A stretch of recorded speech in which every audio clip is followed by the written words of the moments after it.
Baspa supremo बहन कुमारी मायावती जी के निर्देश पर प्रोफेसर इंदु चौधरी जी नगर नगर गांव गांव छोटी से छोटी नुक्कड़ सभा से लेके बड़ी से बड़ी रैली तक कर रही हैं और बहुजन समाज पार्टी का इतिहास बहुजन समाज के लोगों को बता रही हैं। प्रोफेसर इंदु चौधरी जी के समझाने का तरीका बहुत ही अद्भुत होता है। वह बताती हैं कि किस प्रकार मान्यवर कांसीराम साहब ने सरकारी नौकरी से त्यागपत्र देकर बाबा साहब अंबेडकर की जाति भेद का उच्छेद किताब पढ़ी और उनमें परिवर्तन आया। तत्पश्चात 1984 में बहुजन समाज पार्टी की स्थापना करी और सत्ता शीर्ष तक पहुंचाया। हमारे मौर्य भैया को लेकर के, भर भैया को लेकर के, निषाद बिरादरी को लेकर के, सुनार लुहार कहार सबको लेकर के हमारे साहब कांशीराम ने पहले बहुजन समाज बनाया और उस बहुजन समाज को उसकी शक्ति का एहसास दिलाया, उसकी ताकत का एहसास दिलाया, उसकी संख्या का एहसास दिलाया। तो जब संख्या का एहसास दिलाया तब 1984 में साहब कांशीराम ने बहुजन समाज पार्टी बनाई, यानी समाज को पहले जोड़ा, बामसेफ बनाया, DS4 बनाया, तमाम संगठन बनाए साहब कांशीराम ने। पहले ताना बाना समाज का खींचा, बहन जी पहले नींव तैयार होले तब पिलर डालल जाला, तब छत पड़े ले। तो साहब कांशीराम अपनी जिंदगी में 1967 में साहब कांशीराम नौकरी से इस्तीफा दे दिए। बाबा साहब डॉक्टर अंबेडकर को लगातार पढ़े और पढ़ने के बाद जब उस विचार को मन में बैठा लिए तो नौकरी से इस्तीफा दे करके गांव गांव निकल गए, पैदल पैदल साइकिल घूमे और घूम करके बहुजन समाज बनाए, यानी नींव तैयार किए। 1967 से लेकर के 1977-78 में बामसेफ बनाया साहब कांशीराम। 10 साल काली साहब कांशीराम गांव गांव घूम करके आपको हमको हमारी संख्या का एहसास करवा रहे थे। 78 में बामसेफ बनाते हैं, 81 में DS4 साहब कांशीराम बनाते हैं। सामाजिक ताना बाना, पहले नींव तैयार किए, नींव को भरे, उसके बाद धीरे धीरे पिलर तैयार करना शुरू किए, बामसेफ बनाए, DS4 बनाए, फिर बहुजन समाज पार्टी बनाए जो छत थी हमारे लिए, छत डलवा दिए। कहे अब मैंने तुमको एक मकान दे दिया है, अब घर दे दिया है, इस घर के बाहर तुमको जाने की जरूरत नहीं, और उस घर का नाम रखा बहुजन समाज पार्टी।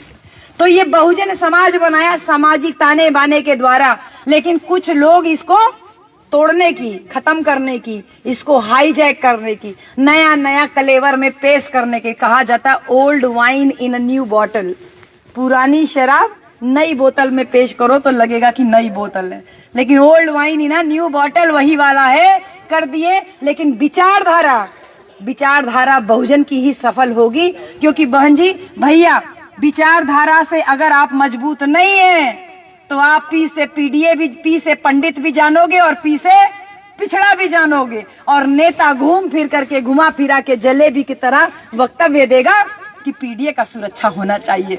पीडीए में चाहे आप पंडित का सुरक्षा मान लो और पीडीए में चाहे पिछड़ा वर्ग का सुरक्षा मान लो, यानी अगर नेता खुद कंफ्यूज है तो वो समाज का भला नहीं कर सकता। हमारी माननीय बहन जी विचारधारा से मजबूत हैं, विचार पे एकदम अडिग हैं। छुआछूत किसी भी बिरादरी के साथ हो बर्दाश्त नहीं किया जाएगा, चाहे चमार के साथ हो, चाहे अहिर के साथ हो, चाहे निषाद के साथ हो। विचारधारा हमारी बहन जी की एकदम स्पष्ट है, और इसीलिए बहुजन समाज पार्टी की विचारधारा भी एकदम स्पष्ट है। ये मऊ की धरती, यहाँ से माननीय बहन जी ने माननीय सालिम अंसारी जी को राज्यसभा सांसद बनाया था, एक माइनॉरिटी समाज को सम्मान दिया था। और सिर्फ यही नहीं, तमाम और जनपदों में माननीय बहन जी ने सर्व समाज के लोगों को आगे बढ़ाने का काम किया। इस यहीं से चौहान समाज के 3 नेता इधर ही से निकल के गए। साहब ने कहा था अपना घर झोपड़ी का ही क्यों ना हो, उसमें आग लगा के दूसरे के महल में मत जाना। क्यों? किसी दिन महल वाले ने तुमको लात मार दिया तो तुम्हारे पास कम से कम तुम्हारी झोपड़ी तो रहेगी सर छुपाने के लिए। और हमारे लोग जरा एक बार सरकार, 2 बार 3 बार सरकार में मंत्री विधायक क्या हो गए, सबको लगने लगा हम तो महल वाले हो गए। महल वाला बुला रहा है, उसको ये नहीं पता है कि तुम अपना झोपड़ा में आग लगा के जा रहे हो। महल वाला बुला रहा, आओ आओ आओ आओ तुमको सम्मान देंगे। वहां महल के अंदर कहे तो दरवाजा नहीं खोला, करा देहरी खड़ा रहा, यहीं खड़े रहो, बाउंड्री के अंदर तो हो, देहरी खड़े रहो, तुम्हारा सम्मान उतने में, डेहरी के अंदर, डेहरी के आगे मत बाहर लांघना। मतलब घर का मालिक बनने की कोशिश मत करना, तुम खाली अपना वोट लेके आओ, अपने वोट के द्वारा तुमको दरवाजे तक का एंट्री दे दिए, दरवाजे खड़े, दरवाजे के अंदर मत आना। साहब ने कहा था कि दूसरे के घर में, बहन जी किराए के घर में मजूरी करा, चाहे जितना मजूरी करा, एक दिन मकान मालिक तुमसे किराया का घर खाली करवा लेगा। लेकिन अपना घर फूस का भी हो, अगर उसमें एक एक ईंट भी जोड़ोगे तो अपना घर हमेशा मजबूत होगा और आने वाली नस्लें, आने वाली पीढ़ी हमेशा आपको याद करेगी कि देखिए ये हमारे दादा थे, हमारे बाबा थे, इन्होंने एक एक ईंट जोड़ करके इसको यहाँ तक खड़ा किया। लेकिन आपन आपन स्वार्थ में हमन लग जाए तो किराए के घर में जहाँ हमन मजदूरी की जाते, कुछ स्वार्थी लोग मजदूरी कर रहे हैं और वो किराए के घर वाला को भी पता है कि इनसे मजदूरी करा रहे हैं, काहे कि ओकर विचारधारा स्पष्ट ना है, ओकर विचारधारा स्पष्ट ना है, तो वो किराए का घर भी नीलाम होना तय है। लेकिन रहेगा कौन सा घर? अपना फूस का ही घर है, लेकिन अपना घर हमेशा मजबूत रहेगा, क्योंकि इसका पिलर बनने के लिए आप लोग, सब लोग जो चौहान और मौर्य, यादव और मुसलमान भाई यहाँ बैठे हैं, साहब का नारा सफल होते मैं यहाँ मऊ जनपद के इस रेकवार डी गाँव में इस जो है इस बूथ पे, इस सेक्टर पे, रेकवार डी बूथ और सेक्टर दोनों पे मैं देख रही हूँ। साहब ने कहा था दलित पिछड़े मुसलमान करो विचार। अरे कब तक सहोगे अत्याचार? तो हमारे चौहान भाई, हमारे राशिद भाई और हमारे चमरौटी के भाई, हमारे यादव भाई, हमारे तमाम भाई इस बात को सफल करें।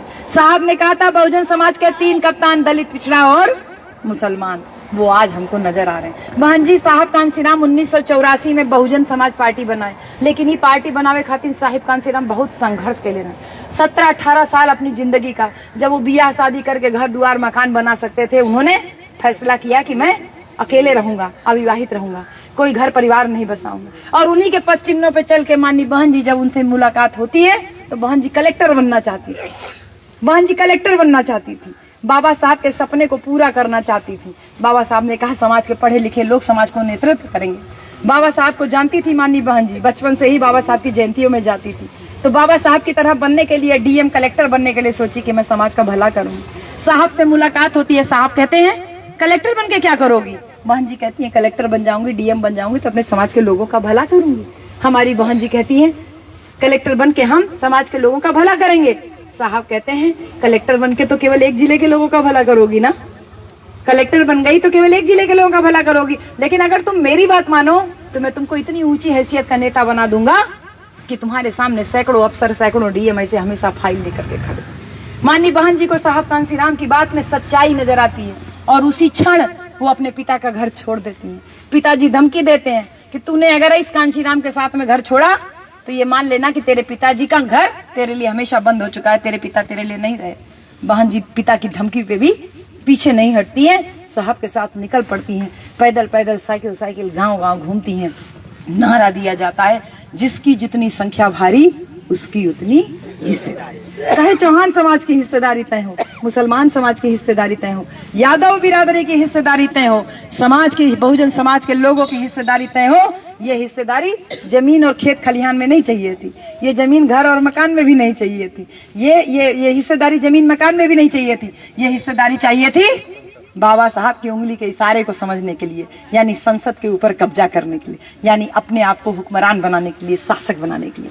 तो हिस्सेदारी, जिसकी जितनी संख्या भारी उसकी उतनी हिस्सेदारी। हिस्सेदारी के लिए बाबा साहब ने उंगली दिखाई कि हमको संसद पे कब्जा करके अपनी हिस्सेदारी तय करनी है। और फिर आगे नारा दिया, वोट हमारा राज तुम्हारा नहीं चलेगा, नहीं चलेगा। अरे जब हमारी संख्या ज्यादा बहन जी तो वोटो तो हमारे ज्यादा हुए।